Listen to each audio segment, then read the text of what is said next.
சட்டவிரோத வெளிநாட்டு ஊடுருவலை எளிதாக்கும் நடவடிக்கையில் ஈடுபட்டதாக சந்தேகிக்கப்படும் 18 அமலாக்க நிறுவன அதிகாரிகள் உட்பட 27 பேரை மலேசிய லஞ்ச ஊழல் தடுப்பு ஆணையமான MACC கைது செய்துள்ளது. ஸ்லாங்கூர், மலாக்கா, கோலாலம்பூர் மற்றும் நெகிரி செம்பிலான் முழுவதும் நேற்று மேற்கொள்ளப்பட்ட நடவடிக்கைகளின் போது 20 முதல் 50 வயதுக்கு உட்பட்ட 19 ஆண்கள் மற்றும் 8 பெண்கள் அடங்கிய அனைத்து சந்தேக நபர்களும் கைது செய்யப்பட்டனர்.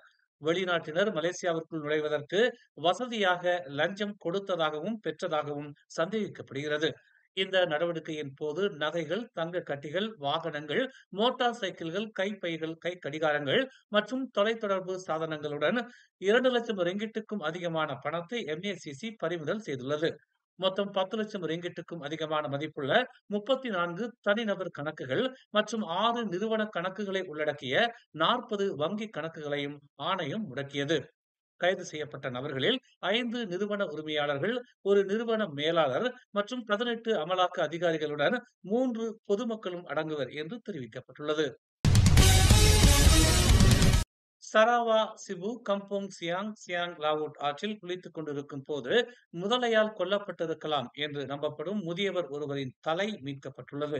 கடந்த செவ்வாய்க்கிழமை மாலை பாதிக்கப்பட்டவர் கடைசியாக காணப்பட்ட இடத்திலிருந்து சுமார் 500 மீட்டர் தொலைவில் கிராம மக்கள் அம்முதியவரின் துண்டிக்கப்பட்ட தலையை கண்டுபிடித்தனர். இரவு 11:20 மணிக்கு இதுகுறித்து அழைப்பு வந்ததை அடுத்து சராவா தீயணைப்பு மற்றும் மீட்புத்துறை அந்த இடத்திற்கு ஒரு குழுவை அனுப்பியதாக தெரிவிக்கப்பட்டுள்ளது. காவல்துறையிடம் ஒப்படைக்கப்படுவதற்கு முன்பு அதிகாலை 12:45 மணிக்கு குடும்ப உறுப்பினர்கள் அது பாதிக்கப்பட்டவரின் தலை என்பதை உறுதிப்படுத்தினர். பாதிக்கப்பட்டவரின் மீதமுள்ள உடலை தேடும் பணி தொடர்வதாக அறிவிக்கப்பட்டுள்ளது. 80 வயதான துவாலமாத் என்ற சம்பந்தப்பட்ட முதியவர் மாலை 5:30 மணிக்கு தனது வீட்டிற்கு அருகிலுள்ள ஆற்றில் குளித்த போது காணாமல் போனதாக கூறப்படுகிறது. போலந்து வான்வெளியில் தொடர்ந்து அத்துமீறல்கள் நிகழ்ந்ததை அடுத்து போர்ட்லாஸ்கி, மொசோவிக்கி மற்றும் லுபல்ஸ்கி மாகாணங்களில் வசிக்கும் அனைத்து மலேசிய குடிமக்களும் விழிப்புடன் இருக்குமாறு போலந்தில் உள்ள மலேசிய தூதரகம் வலியுறுத்தியுள்ளது. பாதிக்கப்பட்ட பகுதிகளில் உள்ள மலேசியர்கள் உள்ளூர் அதிகாரிகளின் அறிவுறுத்தல்களை பின்பற்றவும், நம்பகமான செய்தி ஆதாரங்கள் மூலம் தகவல்களை பெறவும், தேவையற்ற பயணங்களை தவிர்க்கவும் தூதரகம் தனது எக்ஸ் பதிவில் வெளியிடப்பட்ட அறிக்கையில் அறிவுறுத்தியுள்ளது. பாதுகாப்பிற்கு முன்னுரிமை அளித்து தேவையற்ற பயணங்களை தவிர்த்து பாதுகாப்பான இடங்களில் தங்குமாறும் அறிவுறுத்தப்பட்டுள்ளது. ஏதேனும் அவசர நிலை ஏற்பட்டால் மின்னஞ்சல் வழியாக உடனடியாக தூதரகத்தை தொடர்பு கொள்ளுமாறு மலேசியர்களை அது வலியுறுத்தியுள்ளது. தேசிய பாதுகாப்பு காரணங்களுக்காக வியாழக்கிழமை நள்ளிரவு முதல் ரயில்வே கிராசிங்குகள் உட்பட பெலாரஸுடனான தனது எல்லையை போலந்து முழுமையாக மூடும் என்று போலந்து பிரதமர் டொனால்டு டஸ்க் அறிவித்தார்.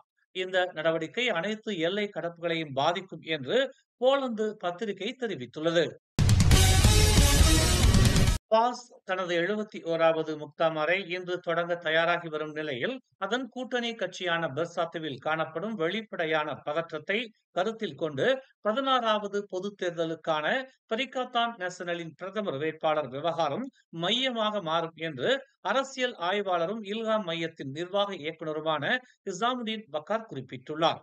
ஜூலை மாதம் எதிர்க்கட்சி கூட்டணியில் தலைமை தாங்க பாஸ் மறுத்துவிட்டதாகவும், பெர்சாத்து தலைவர் முகைதீன் யாசின் தலைமையில் இருக்க அனுமதிக்க ஒப்புக்கொண்டதாகவும் தெரிவிக்கப்பட்ட நிலையில் அண்மைய நிலைப்பாடுகள் பாஸ் கட்சியை மறுபரிசீலனை செய்ய வைத்திருக்கலாம் என்று அவர் கூறினார்.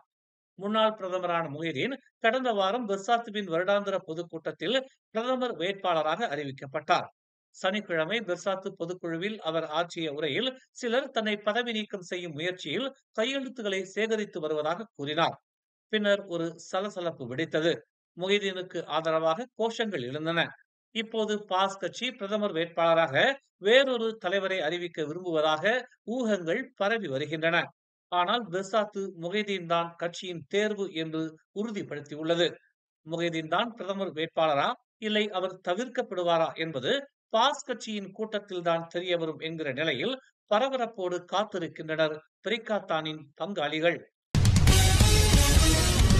பொது பல்கலைக்கழகத்தில் சீன மாணவர்கள் திட்டமிட்டு புறக்கணிக்கப்படுவதாக மாசிசா தலைவரும் முன்னாள் அமைச்சருமான டதஸ்ரீ டாக்டர் வி.க. சியோங் முன்வைத்திருக்கும் குற்றச்சாட்டு அடிப்படையிலேயே ஆதாரமற்ற உளறல் என்று அம்னோ இளைஞர் பிரிவு தலைவரும் மெர்லிமாவ் சட்டமன்ற உறுப்பினருமான டத்தோ டாக்டர் அக்மால் சலே சாடினார். பல்கலைக்கழக மாணவர்களின் தேர்வு இன அடிப்படையிலான பாகுபாட்டுடன் மேற்கொள்ளப்படுவதாக வி.க. சியோங் தெரிவிப்பது அபத்தமானது என்றும், தேர்வு முறைகள் குறித்து வெளிப்படையாக உயர்கல்வித்துறை அமைச்சு அறிவித்தும் அமைச்சராக இருந்த வி.க. சியோங் இவ்வாறு ஆதாரம் இல்லாமல் உளறுவது வேடிக்கையாக இருப்பதாகவும் அவர் கூறினார். தவறான கருத்துகளையும் பொறுப்பற்ற செய்தியையும் வெளியிட்ட அவர் ஒரு அரசியல் தலைவர் என்பதோடு முன்னாள் அமைச்சர் என்றும் அவர் குறிப்பிட்டார். அப்படிப்பட்டவர் இப்படி அடிப்படை ஆதாரமற்ற குற்றச்சாட்டை கல்வித்துறையின் மீது சுமத்தி இருப்பது மக்களிடையே குழப்பத்தையும் நம்பகத்தன்மையையும் சீர்குலைக்கும் என்பதால் டதஸ்ரீ டாக்டர் வி.க. சியோங் உயர்கல்வி அமைச்சிடமும் பொது பல்கலைக்கழகங்களிடமும் வெளிப்படையாக பகிரங்க மன்னிப்பு கேட்க வேண்டும் என்று டத்தோ டாக்டர் அக்மால் சலே வலியுறுத்தினார். பாமர மக்கள் வேண்டுமானால் நுணுக்கமான தகவல் தெரியாமல் குற்றச்சாட்டை முன்வைப்பது இயல்பானது. ஆனால் அனுபவம் மிக்க அரசியல் தலைவர் ஒருவர் இப்படி தவறான குற்றச்சாட்டை முன்வைப்பதை இலகுவாக கடந்துவிட முடியாது என்று டத்தோ டாக்டர் அக்மால் சலே எச்சரிக்கை விடுத்தார். சுங்கைபுலோவில் உள்ள ஒரு வீட்டில் இன்று அதிகாலை ஏற்பட்ட தீ விபத்தில் அந்த வீட்டில் இருந்த 70 வயது முதியவரும் அவரது மகனும் பரிதாபமாக உயிரிழந்தனர். காவ் சின் சாய் மற்றும் அவரது மகன் 50 வயது காவ் ஸ்ரீ ஃபட் ஆகியோர் கம்போங் ஸ்ரீ இண்டாவில் உள்ள வீட்டில் இறந்து கிடந்ததாக சுங்கைபுலோ தீயணைப்பு மற்றும் மீட்புத்துறை ஒரு அறிக்கையில் தெரிவித்துள்ளது.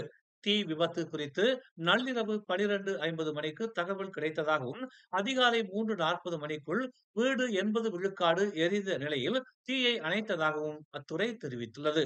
இதில் 2 கார்களும் சேதமடைந்ததாக தெரிவிக்கப்பட்டுள்ளது. மேலும் செய்திகளை தெரிந்து கொள்ள தமிழ் மலர் நாளிதழை பாருங்கள். எங்களோடு இணைந்திருக்க மலர் டிவியை பதிவு செய்து கொள்ளுங்கள். உறவுகள் மகிழ்ந்திட விருப்பம் மற்றும் பகிர்வு சேவையை சொடுக்கிடுங்கள்.